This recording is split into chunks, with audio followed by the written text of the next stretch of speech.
Hi super everyone. awkward to speak like after a countdown. It was like 5, 4, 3, 2, 1. Yeah, thanks everyone for attending. Super excited to do this today.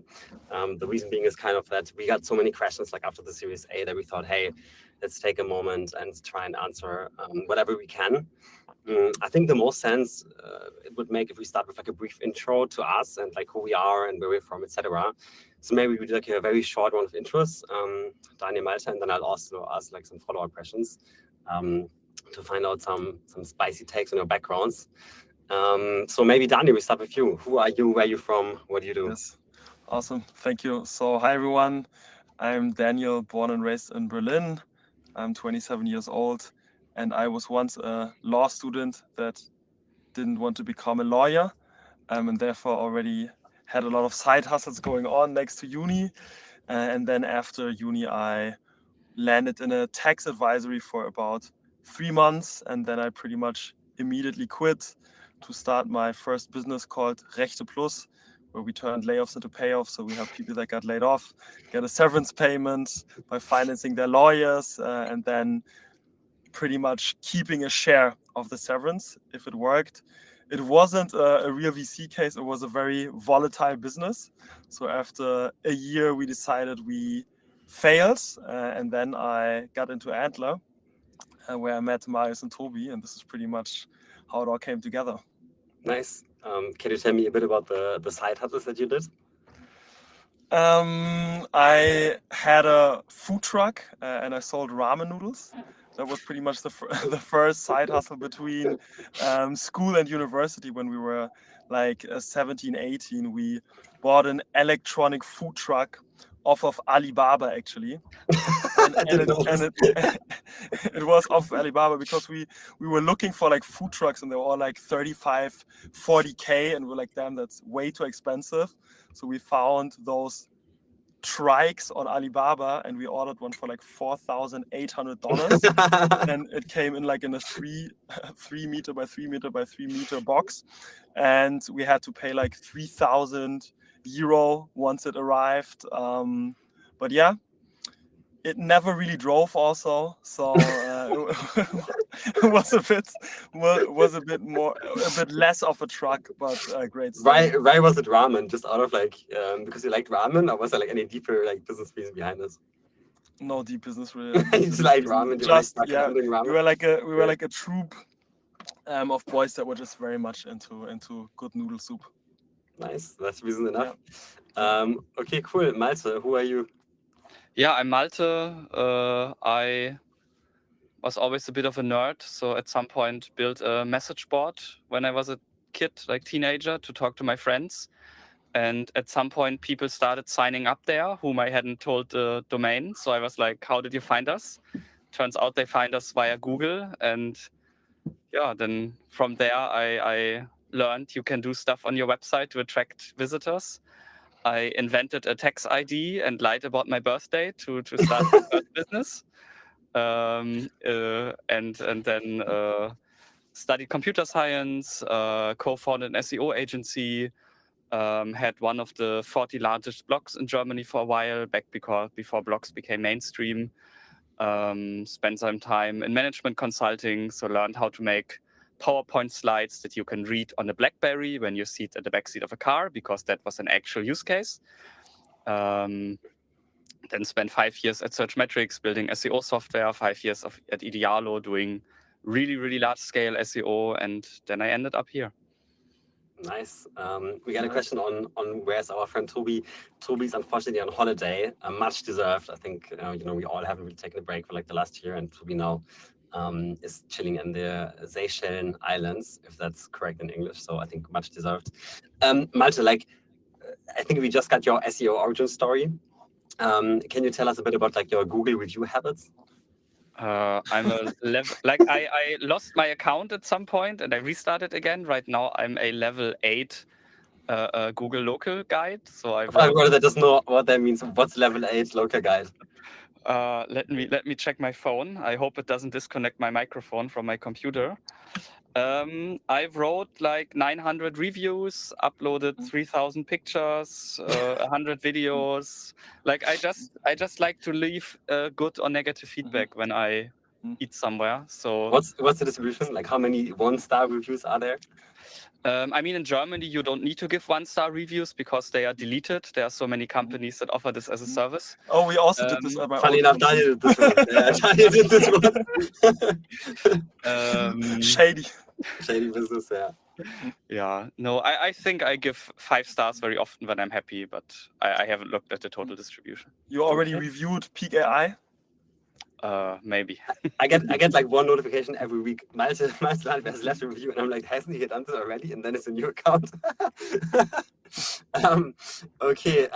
Why did you choose search metrics, Malte? And like, kind of like, why did you choose product and search metrics?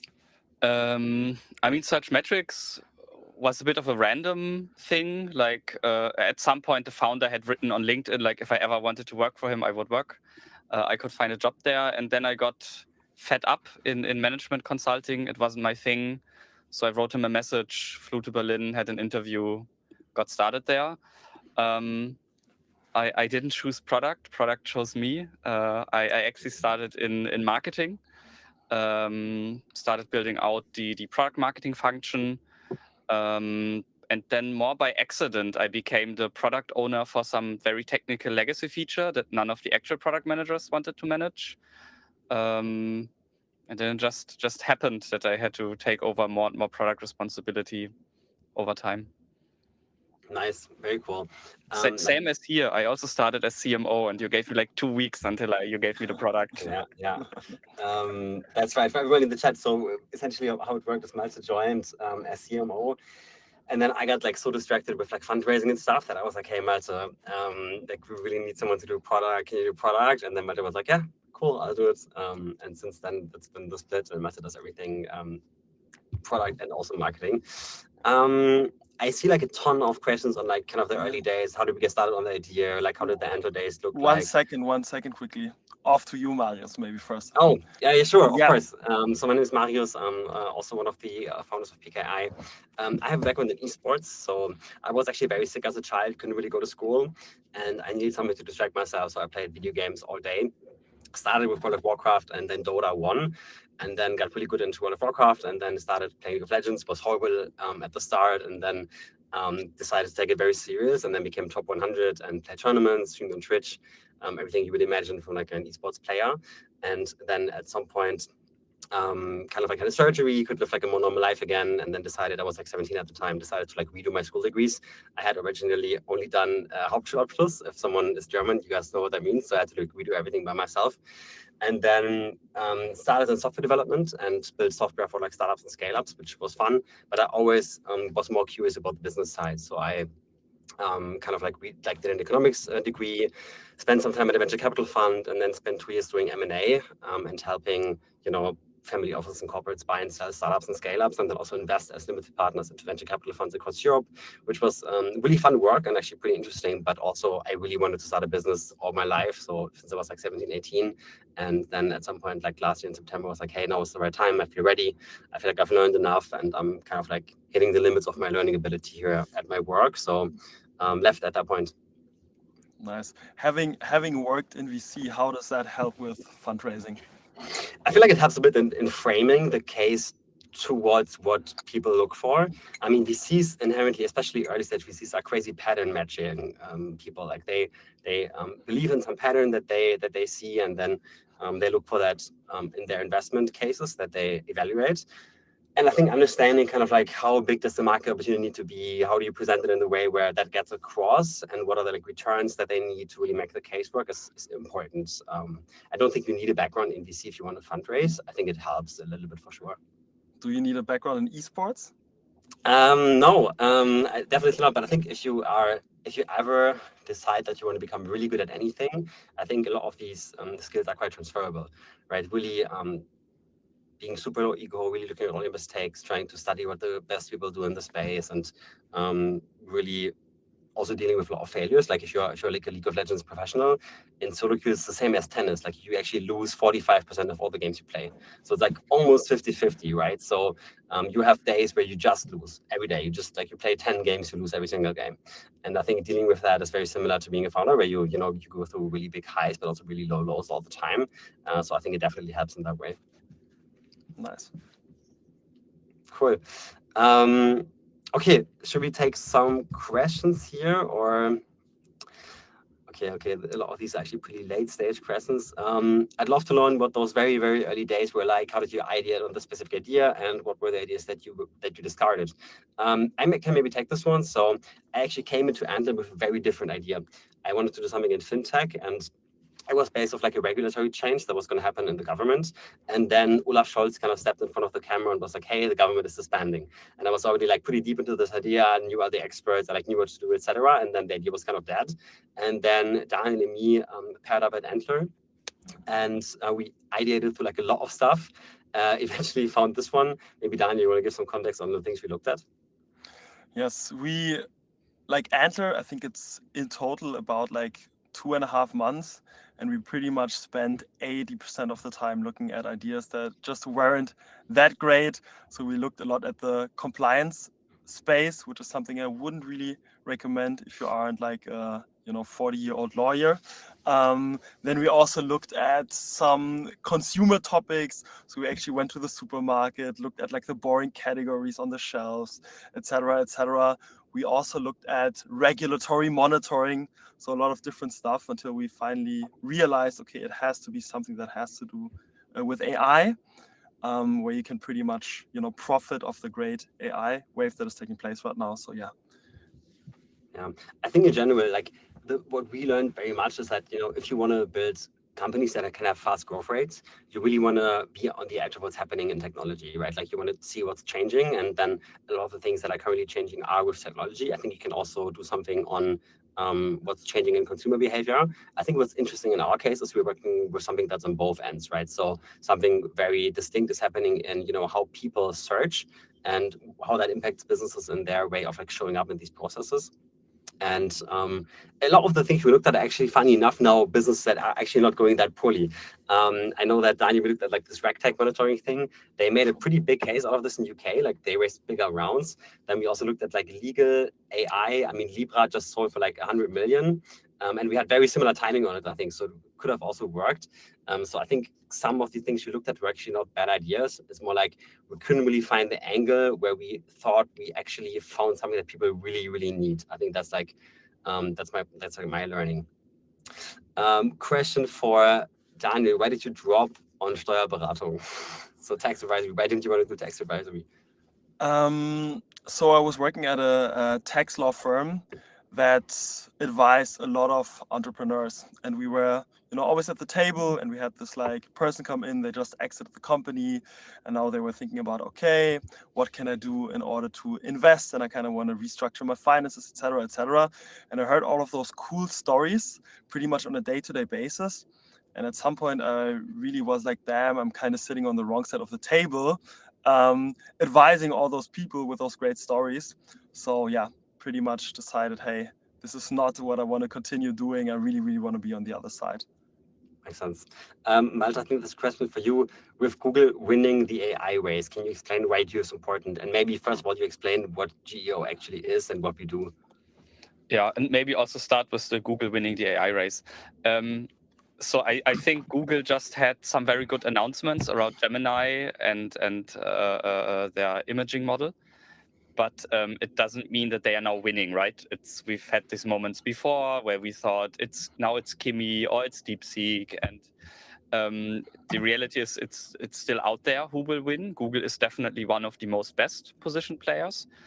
And then in terms of GEO, so GEO means generative engine optimization. It's a bit of a debated acronym, if it should maybe be AEO, answer engine optimization, or is it just AI SEO? In the end, it's a set of techniques or a marketing channel very similar to SEO, just focused on AI-based search and answer engines. And that is a space where we are in. We help companies to understand what is their performance in these systems and how to increase their visibility in these systems or increase their citation share, whatever they care about. Why is it important? Because there are industries where already up to 20% of leads to some companies, even 25%, come from such systems. So obviously you will want to be present there. And it's a little bit more than just applying SEO to something slightly different, because it's not about clicks, it's not about URLs, it's about recommendations, and very few clicks actually, unless you are in a very transactional space like downloads. And URLs play a role for the sources and citations, but at the end of the day, what 90% of companies care about is having their brand or product recommended, and that is very, very different from having a URL ranked. Nice, thanks so much. There's a question here: what do early investors focus on? Pre-seed, no revenue, MVP stage, business plan, or traction? How did you reach out to other founders and VCs? I'm assuming this question is. I think it depends on what you're doing. So I think, if you are raising money to build the next, I don't know, like carbon reducing power plant, or if you have like a crazy capital intensive business, I think nobody really expects you to be like revenue generating when you raise your pre-seed round. I think there it's going to be mostly validated on like your background. You have like research papers in the space. Does your CV kind of support this case? I would say it's the same with like medtech or like any deep tech topic. If you're talking about purely about B2B SaaS, I think right now you can't really raise a round without having revenue in the B2B SaaS space. And I think that's why, because like you can like vibe code something with Lovable over the weekend, put Stripe behind it, and try to sell. And even if you raise an angel round right now, even the angels would expect it to be somewhat revenue generating. It can be like 10 customers, something like that. It can be like a super low amount. But I would definitely advise that you really go for traction. You really try to sell first, and that you show like week-on-week high growth. That's what we did. I think when we raised our angel round, we had like 30% week-on-week growth. And then if you have that for like 4 weeks, like the people that you talk to as investors, they can see like, hey, if this continues, this can become pretty big pretty quickly. So I think focus on making revenue first and having great KPIs, and then fundraising becomes pretty easy. Okay, looking back at the early days, what have been the most important lessons that shaped how you build the company today? Maybe Daniel, you want to take this one? Most important lessons. So I think the most important one you pretty much touched on right now, and that is try to sell as early as possible, because nothing validates your idea more than actually getting a paying customer. So I think that was super, super valuable. And then another lesson that is quite important is that, starting to hire early, especially if you're seeing, all right, I got that growth now, and I'm super, super confident that this will work out, and I got the money raised. Like, why shouldn't I hire like crazy already, a few weeks after getting the validation? So I think those two have been my biggest learnings. That makes a lot of You, sense. Marius? Yeah, I mean, I think we did some mistakes on the hiring side. I think we should have hired earlier. I think we all didn't completely grasp how fast the process was going to be between round and round, and that we needed to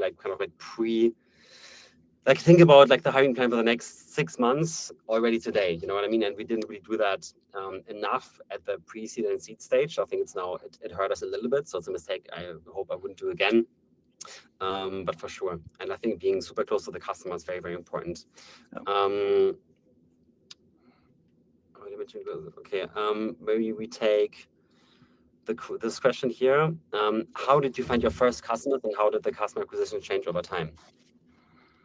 Yeah, happy to start here. So first, customers were quite easy to find because all of our customers are pretty much on LinkedIn, and we were selling to quite the small bubble in the beginning. So we were selling to people in the SEO space that were aware of that big platform shift that is happening right now with AI search. And when we started to reach out to people on LinkedIn a year ago, pretty much right now, there weren't many people talking about this. So how we did it is we just went through LinkedIn. We, had a few searches going whenever somebody mentioned ChatGPT search, GEO for AI, etc., etc. We pretty much added that person on LinkedIn. We reached out. This is actually how we met Malte, because I was just like annoying him on LinkedIn after finding out, okay, that guy actually knows a lot about AI search. So we just reached out, and simply because the topic was so hot and there wasn't any good data, people were really willing to talk to us. So yeah, LinkedIn grind, that was it. Yeah, I think at the start you have to be super outbound oriented. Now we rely purely on inbounds. thankfully, because you've kind of like built up, I would say, some visibility in the space where people come to our website and they actively book stuff. But at the start, it was definitely purely outbound for the first, I would say, 1-2 months, and then it completely changed towards being completely inbound. Malte, I think this is a great question for you. Which area today is harder, data collection, reliability, insight accuracy, or customer understanding of the data? Oof. I think they are all equally hard. I mean, data collection is just a constant thing, right? Because we don't just query the APIs, we are simulating a user going to these LLMs. So we always have to make sure not to get blocked, have to adapt whenever they change anything. I think insight accuracy is, of course, also hard because you want to give as much advice as possible, but also no wrong advice. And then user understanding, I think the challenge there is that our user base is pretty diverse, right? We have hardcore tech SEOs and we have people with a pure PR background who had not really a lot of touch points with SEO. So we have to make sure that everything is self-explanatory. And then, of course, we have agencies in-house who have very different workflows. I think all of these things are somehow equally hard. And then it just depends on the current week what feels like it's the hardest. But I feel like we are solving all of them pretty good at the moment. Nice. I'll ask another hard question. What are your moats? Why can't other people copy you? And how are you different than the other players in the market at a global scale? Malte, do you want to go first? I thought you would go first, but sure, I can. What are our moats? I think a big, like the question is what is a moat, right? I would say rather what sets us apart. Our speed of execution and the continuity with which we release features, I think very few competitors can compare to that. And we have always paid attention to building a beautiful product, where there's a lot of tools in the space are not that beautiful, I would say. I might be slightly biased, but I think our customers appreciate that the tool looks good, feels sleek, is fast, is as self-explanatory as possible. Of course, all of these are things that somebody could just copy, right, by doing a carbon copy of what we are doing. So I think that actually our execution speed is what will keep us apart. And then we have always avoided to build these, I would call them bullshit features, where you over-focus on something that works very, very well at the moment. So for example, of course, we have thought about doing content generation, and it would actually work short time. Like we have customers that copy insights from our software into ChatGPT, generate articles, publish them, and it works. But it's also very, very obvious that this will stop working that easily at some point. And I know that many companies in the space very much go after these quick wins that work right now, and we have a more long-term focus where we don't go after every shiny thing that works momentarily when we are convinced it will not work permanently. And I hope people appreciate that. Yeah, I think it makes a lot of sense. I think in general at the moment, like in this AI wave of building companies, I think that most good ideas are actually pretty obvious. Like you have stuff like an AI ERP system that makes a lot of sense. That's Willet. Willet is doing extremely well. Someone's going to do AI in slides, like presentations. That's Gamma. Gamma is doing crazy well. And I think there's like 100 days like this where they're pretty obviously going to work. So the market risk is basically zero. But then the downside of that is that you have 100 teams globally that compete for the same idea. And I think given that dynamic, the only real thing you can do is execute better. I think in that way, it's kind of comparable to this rocket internet wave of building companies where, of course, someone's going to do Amazon in Southeast Asia, right? That's just obviously going to exist.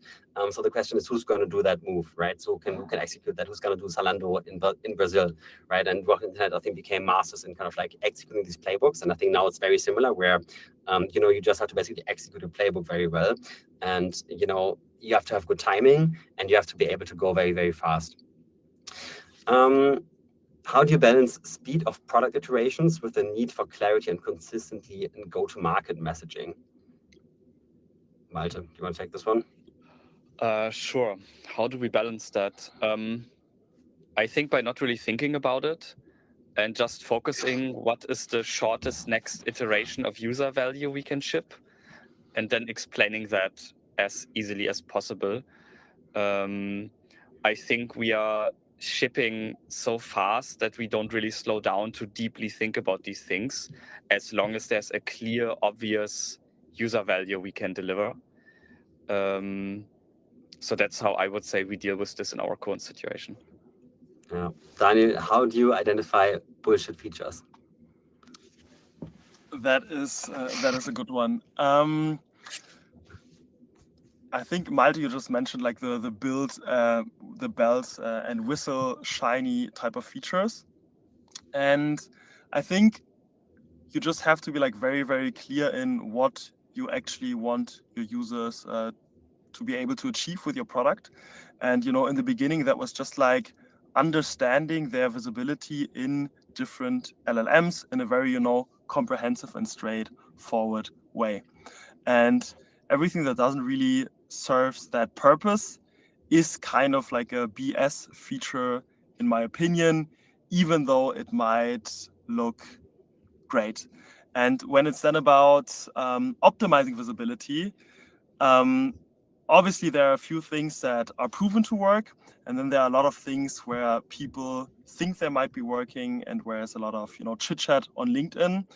And if I am, for example, spending engineering resources to build an LLMs.txt generator, where I'm not 100% sure, or where there is no clear data, or where there is no clear proof whether that will work, but it would surely, create some buzz on LinkedIn, then I would again say, hey, this might be a bullshit feature because it's not 100% based on data that is proven to work.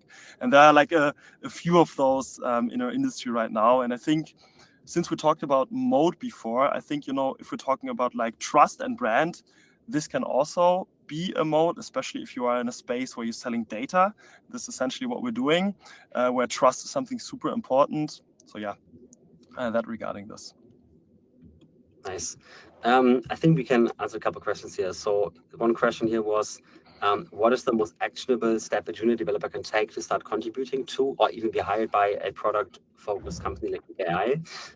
I would say, honestly, you just have to make yourself visible by shipping stuff. Like, you just do great side projects that are deployable, that you can check out and look at. And I think that's going to go like a super long way of drawing attention to you as a person and as a developer.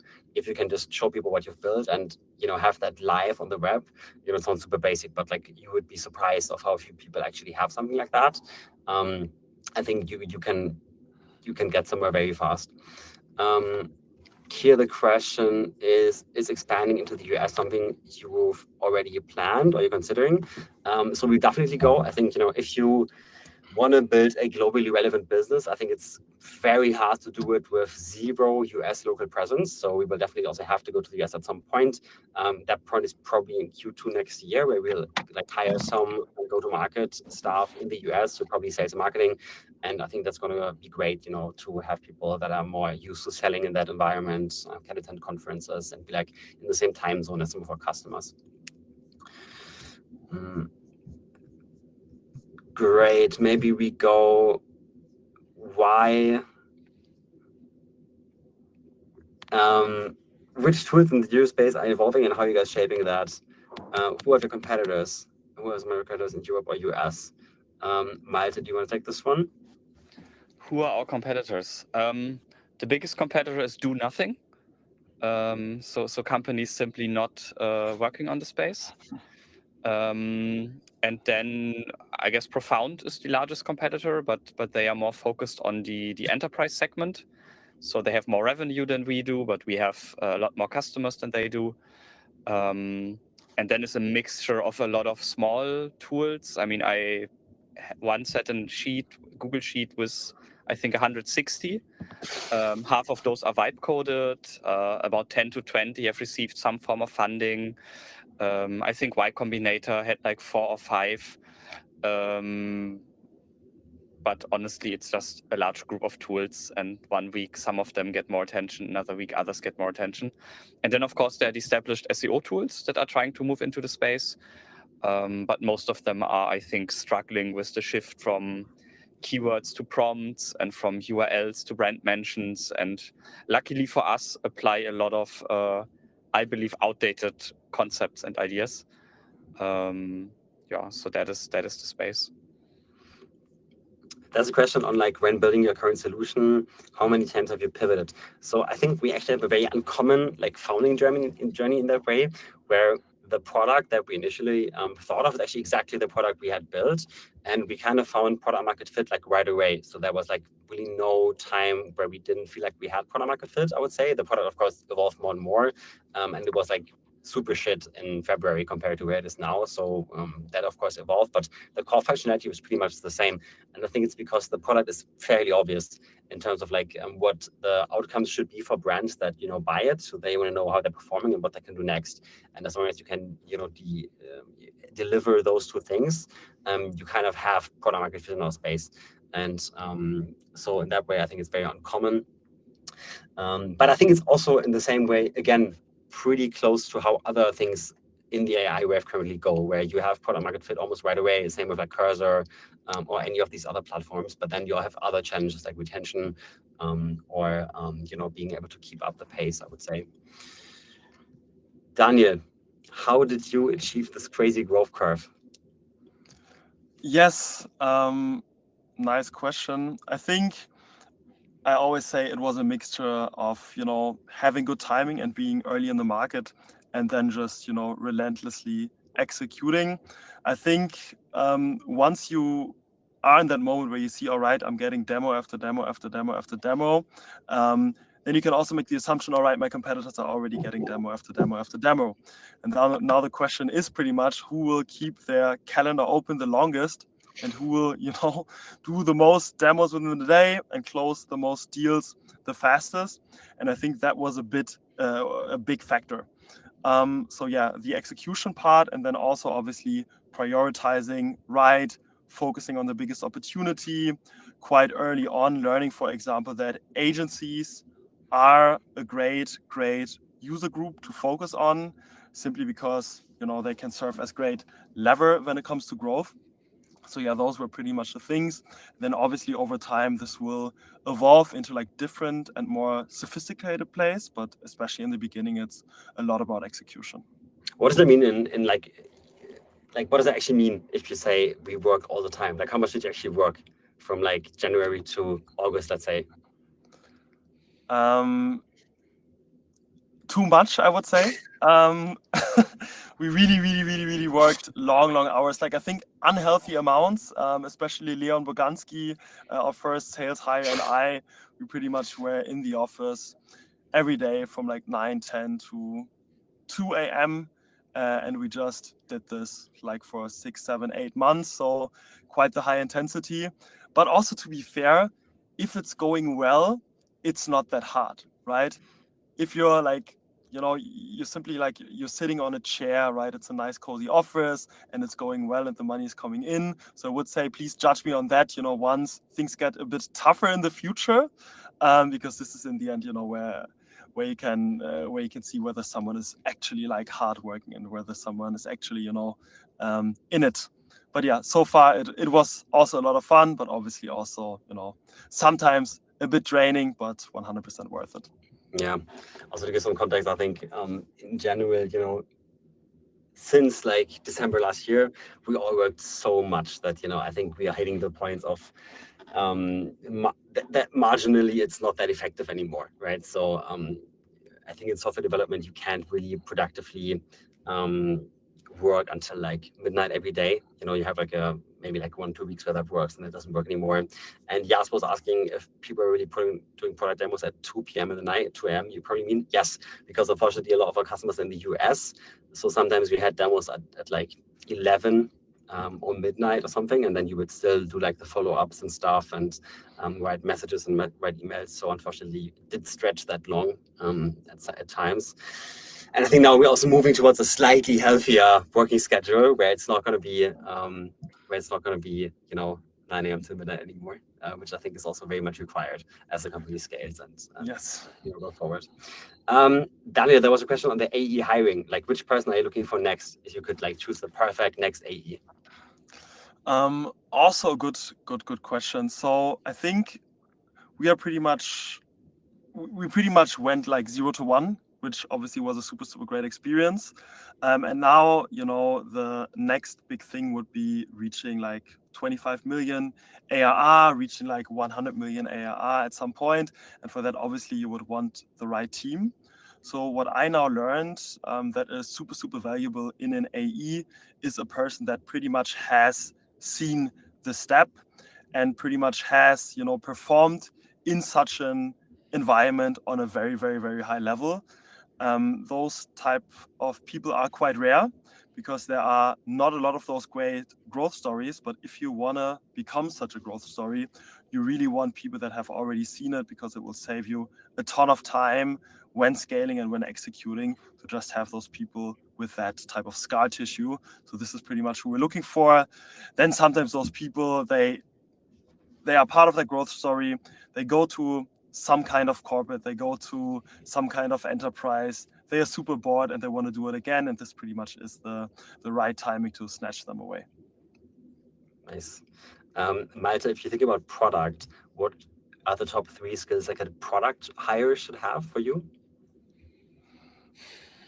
I think the number one skill for any product role is always the ability to deal with uncertainty and ambiguity. And especially in our space, the uncertainty is so high because we can plan a 2-year roadmap however detailed we want. If tomorrow ChatGPT launches ads or people start using the voice assistant in WhatsApp instead of ChatGPT, obviously we will adapt to that.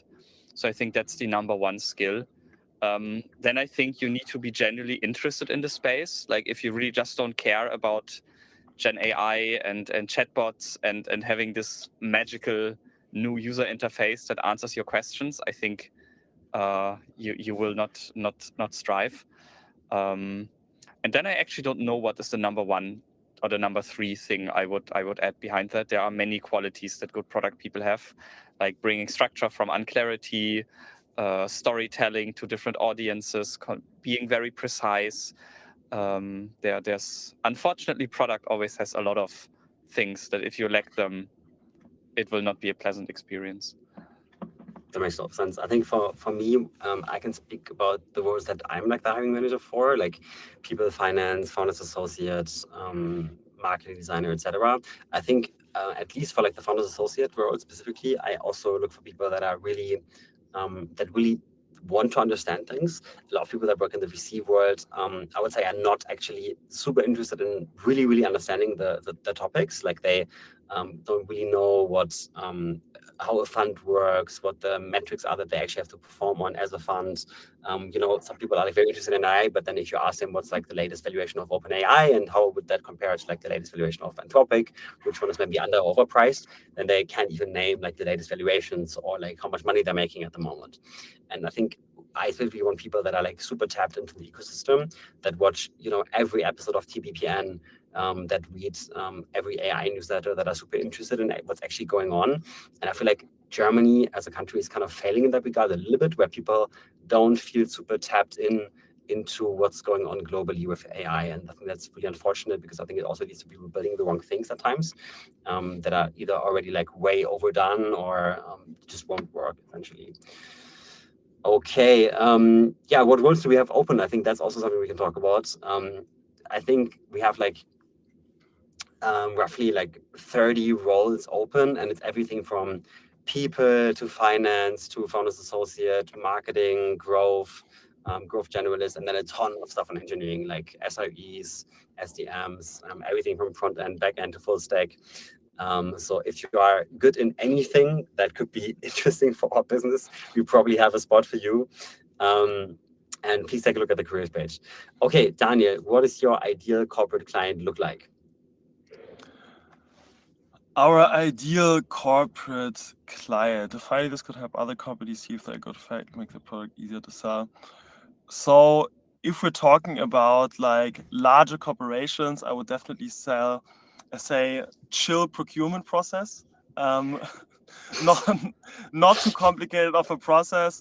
And besides that, most important, like especially from our perspective, is obviously a company that has a strong, organic footprint, in the sense that getting traffic from traditional search has always been high relevancy for them.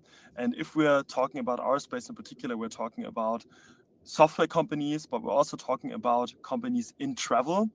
We're talking about companies in e-commerce, and we're also talking about companies in finance, etc. So any company where organic matters, any company that has a product that is quite research intense, because whenever people research a lot, example, you want to book a vacation, you want to go to South America, drive down the coast and find, some hotels that are fitting, then obviously using an LLM will just provide you with a much better search experience. So companies with products like this usually are our ideal corporate clients. So pretty much clients that actually have that problem that we're solving.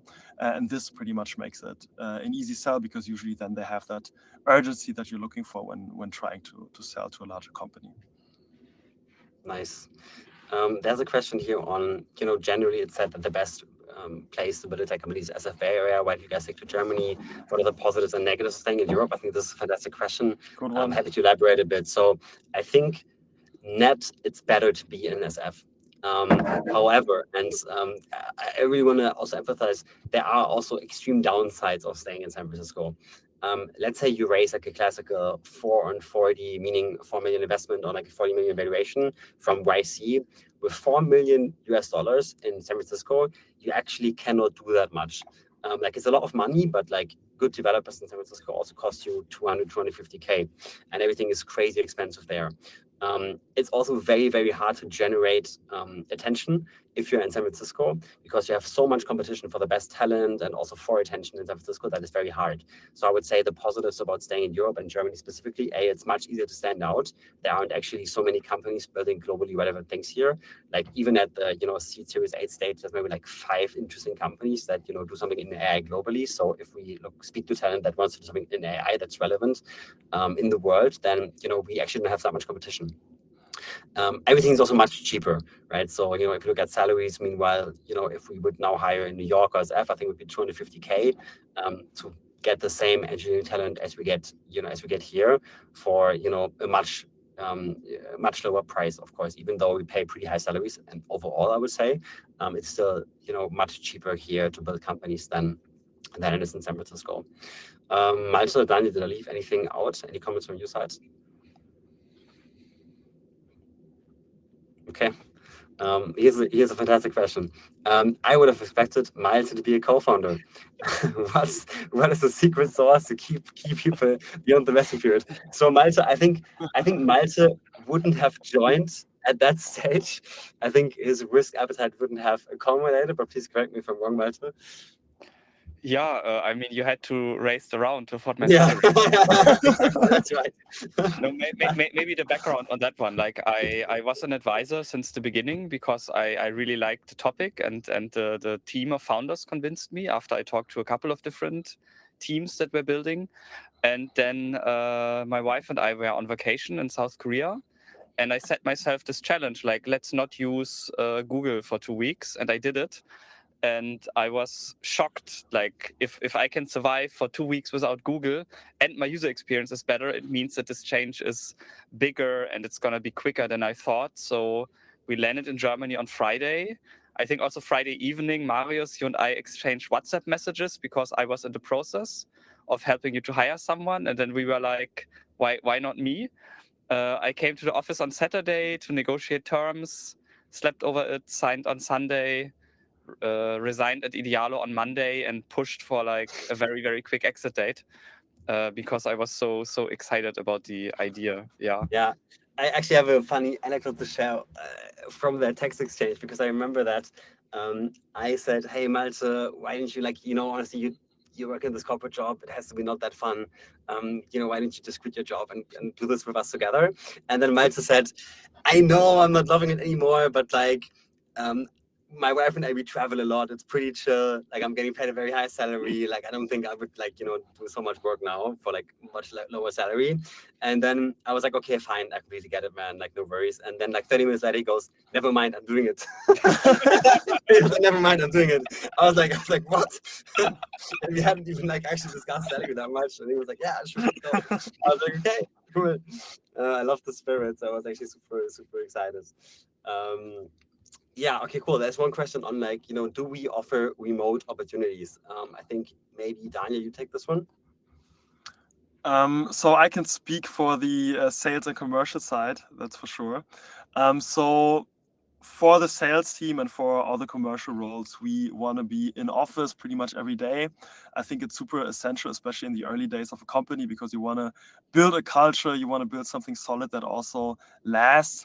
And also, especially in our market where things are moving so super quickly, you just want people to be like maximum a shout away. And I think it's awesome if I can just, talk to like engineering, and I can talk to sales, and I can talk to marketing and do this super quickly and efficient. So for me, this is just super valuable. So from the commercial side, we all want to be in the office because the advantages are just like so much higher. Yeah, that's a good point. How did you and Daniel realize you were a good match? I think that's a cool question. Like in Antler, you get thrown into like the same room with like 100 people, and then you're basically left to like figure it out, where they don't really give you like, hey, you should talk to this person, or you should talk to that person. They do like some challenges and stuff, but like mainly you are being kind of left to like find yourself a team, basically. I remember that when I came in, I went on like a lunch with Daniel very early on, and it just like I just loved this energy. Like he was just super like excited about everything and wanted to learn about everything, and was like very high energy. And we just clicked as people first, and then we started working together. I think that's actually how it happened for me. And I think we were both not married to like one idea. We were more like, hey, let's find something that actually works and that we can scale, and where we both enjoy thinking about it. And yeah, then we started working together very early on, and then just like it really worked. Yeah, I don't know what your side of the story is, Daniel. Yeah, I'd say 100%. I think we were just like both quite similar also in our ambition level. And at Antler, like there were quite some ambitious people, but I think we just had like that very similar level. And I think also just like from, personal side, I think when it comes to like things we like to do in our free time and, what we think is funny, etc. So I think just a lot of things that were just matching. So it just kind of happened naturally, I think. I think if you want to like find a co-founder, I think what you should look at is like, hey, do I actually enjoy spending time with this person? Do I think they're a very honest, loyal human being? I think that's absolutely required. Do they have the same level of like ambition in terms of like, hey, I want to build something in a year and then sell it? Or are they like, hey, I want to build something for 15 years and make it like super big? Or are you both like, hey, we'll always see where we are? I think everything can work. It just has to be aligned. Like if one person wants to like build something and sell it in a year, and the other person wants to build something for 15 years and stay in that space forever and never sell, I think that's a crazy clash in expectation that you can't really work around that well, and that would create some tension. And then make sure that you are somewhat complementary in your skill set, right? I mean, if you're both exactly the same person, I think it can work, but I think it's a disadvantage. I think it's great to separate and do your own thing. Daniel and me at the start were both kind of selling the product, but then, Daniel was much better at it, and also like I had to do the fundraising, so there became like a natural split very early on in terms of like what Daniel does, what I do, and then what Toby does, our third co-founder, who's just building the product. So that was pretty complementary, I would say. Why are you not wearing shoes in your team picture? Is there any particular reason? I'm actually not wearing shoes right now either. Like when I first came into the space here, Matt is showing his What are those? yeah, like it's so cozy here that I just naturally kind of took my shoes off when I came here into this office the first time. I don't know if you can see this well, but like it's just super chill and cozy. And okay, this is actually a horrible look. You can't see it at all. It's actually very cozy, and so I just wanted to feel like home. And I spent so much time here, so I was like, hey, I'll just like buy like chill shoes and walk around like that.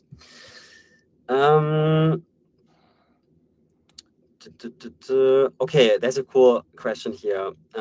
Besides Peec, what else would you start right now? Maybe we go person by person, and we start with Daniel. Good question. Besides Peec, what else would you start right now? Man, I think I would just do something in food, to be very fair. So like software, right? We're doing software right now pretty much 24/7. So if I would have to do something else, I think I would go into like a completely different direction. I think, there are a lot of great things happening right now in the real life space, I would call it, right? Where you have stuff like, lunch, lab coffee, etc. And I think those, especially from the outside, all seem like, very, very fun businesses. You do have a physical product. It might be very rewarding. You really see like your users' reactions, etc. So I think I would do something in the food space. That's all I'm saying. Seems like Daniel did not have lunch today. Someone said. Malte, I what did you do? only had Rewe chili con carne. It wasn't the True, greatest actually. one. Actually true. Yeah. Malte, what about you? Yeah. So most of my good ideas are based on privileged information where people would be mad if I not talk about them. I would say one general idea is, and I mean, this is not my idea, like other people have also written about this before. I think I would look at the space, like some industries where I think that, for example, AI agents or maybe robotics can replace a lot. And then I would not build the AI agent for these companies, but just build a company in that space or buy a distressed company in the space and completely replace everything with automation and AI. So don't sell the shovels in the gold rush, just build the shovels and also the gold mine and replace the humans using the shovels with robots. I think that would be my thing. Yeah, Pretty detailed. nice. Yeah, there's two ideas that I would pitch. I think the first is the same as similar to Malte, where it's like you want to build a company that leverages AI to like remove a lot of the work. And I think a great place to start is like the big four, like Deloitte, KPMG, PwC, EY, because a lot of the work that the associates do is like absolute like monkey work where you can automate that very easily. So not like selling software to them, but just starting a business and leveraging AI to like do it much cheaper. And the other is there's currently a lot of companies that do, for example, AI Excel or AI slides or AI docs. But I think to really have like a winner in that category, you actually need to build like 4 products at the same time, which sounds a bit counterintuitive because typically you would say like, hey, always just focus on like one niche. But I think to really crack workspace, you actually need to do AI slides, AI docs, and AI Excel and an identity provider so that you can completely pivot away from like Microsoft 365 or Google Workspace. And I think you can only do that once you have like all 4. Ideally, you also need like some storage like Drive or SharePoint. And I see like the first funding rounds happening there right now. So I think actually people are waking up to the fact that you need this. And I saw like one bigger funding round in SF recently around the space, but I think it's like they're also very early. So right now, like if you want to build something globally relevant, I think this is a great place to start. Okay, cool. I also want to, we're going to close on time, so I want to ask maybe 2-3 questions from my side as well towards you guys. And the first question is, what was your favorite moment currently in building Peec AI? Was it hitting a revenue target, Daniel? Was it moving to the new office? What was it? That's a very, very good question. Malte, do you have something? Because I want to give this a Today thought. a candidate accepted our offer, whom I'm really looking it's always great to work with again. Nice. That's very nice. Daniel? I think cliche sales type of achievement, but I think like when we first started to set our first sales target, I think we wanted to hit 50K by the end of March. Yeah, and I think that was like a crazy goal in our eyes back then. Like we set this goal because obviously you have to go for like very, very ambitious goals, but it was like, damn, will we really hit it? How fast will we actually accelerate?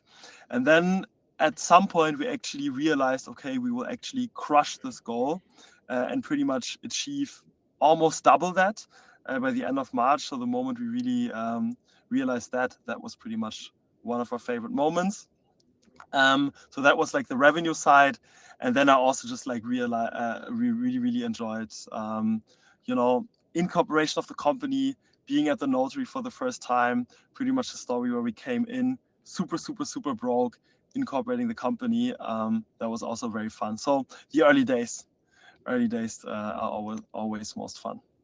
Yeah, no, I can agree. I think I had a couple of moments like this where I think the first money we got wired as a company, as an investment, I think that was like super cool, where we got like the 100K wire from Antler, and I got like the pop-up on my phone. I was like, nice, this actually like, now we have some money in the company. That's awesome, even though, now 100K is like so little compared to like the 21 million round or whatever, but like it felt so much money back then.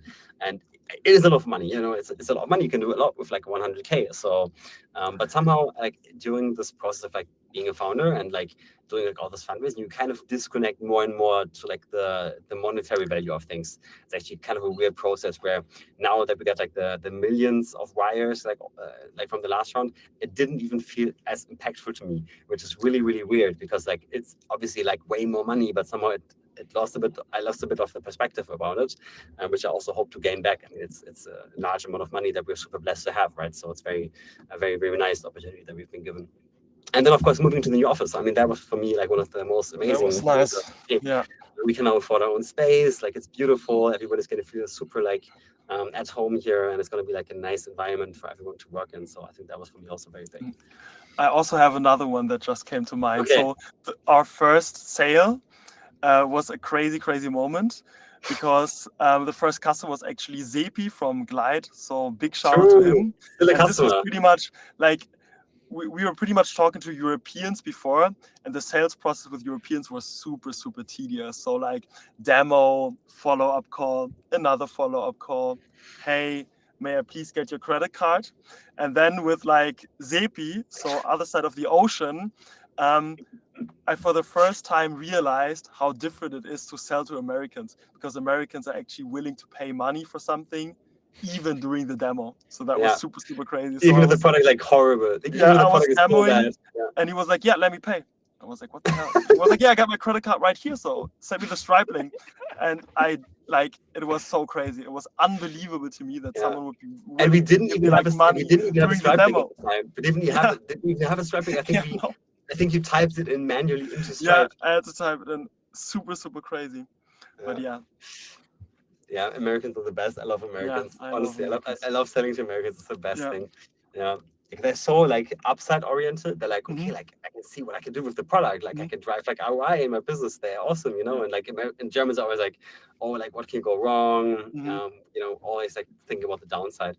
Okay, we only have a couple more minutes. What are you guys most excited about in 2026?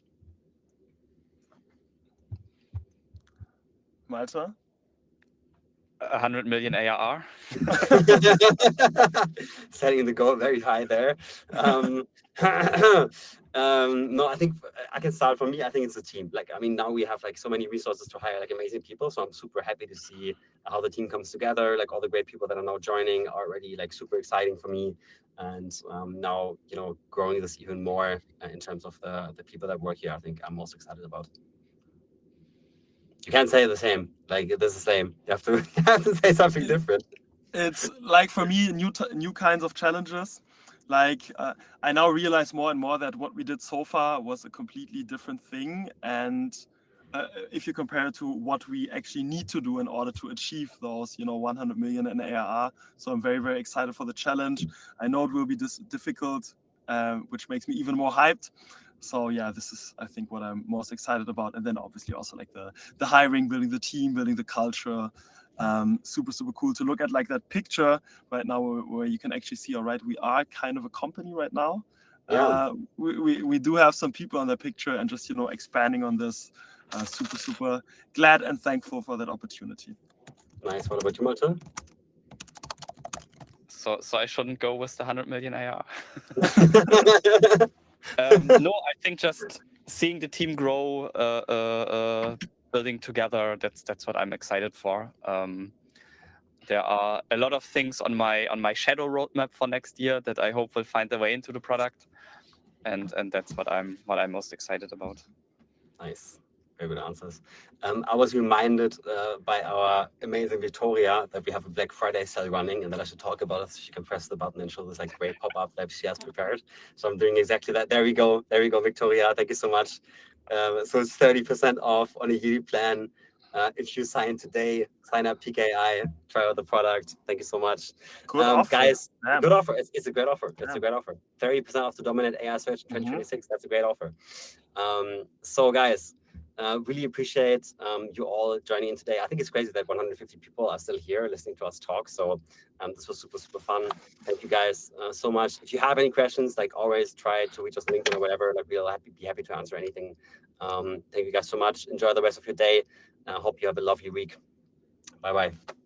Thanks. Bye-bye. Bye-bye.